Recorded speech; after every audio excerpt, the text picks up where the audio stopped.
তেজগাঁও মহিলা কলেজে অনুষ্ঠিত হল এইচএসসি ২০২৫ সালের পরীক্ষার্থীদের বিদায় সংবর্ধনা অনুষ্ঠান। এই আয়োজনে ছিল আলোচনা সভা, আবেগঘন বিদায়ী বক্তব্য এবং মনোমুগ্ধকর সাংস্কৃতিক পরিবেশনা।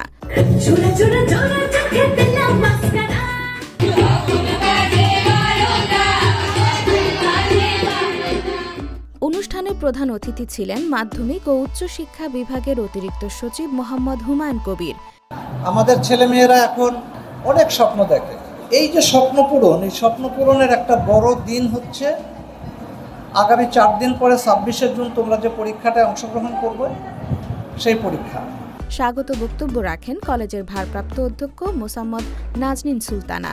সভাপতিত্ব করেন গভর্নিং বডির সভাপতি মোহাম্মদ ইসমাইল জবিউল্লাহ। এই যে বিদায়ের যে সুর, এই বিদায়ের সুর খুবই করুণ, খুবই বিষাদময়। এই বিদায় আমাদেরকে আসল বিদায়ের কথা মনে করে দেয়। এই পৃথিবী থেকে বিদায়, স্পিরিচুয়াল অংশটুকু আমাদের মনে রাখতে হবে। শুরুতেই অতিথিদের ফুল দিয়ে বরণ করে নেয় কলেজ কর্তৃপক্ষ। পরে প্রধান অতিথিকে কলেজের পক্ষ থেকে সম্মাননা স্মারক তুলে দেওয়া হয়।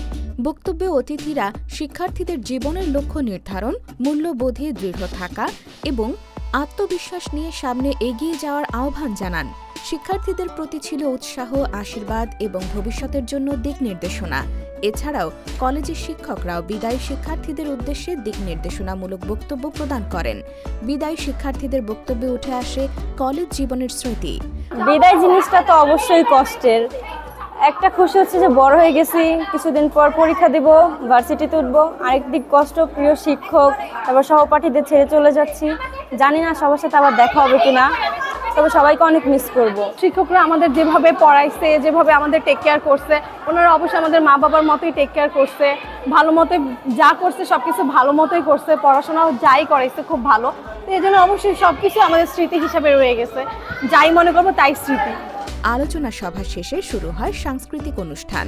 প্রতিটি পরিবেশনাতেই ছিল বিদায়ের ছোঁয়া আর ভালোবাসার প্রকাশ।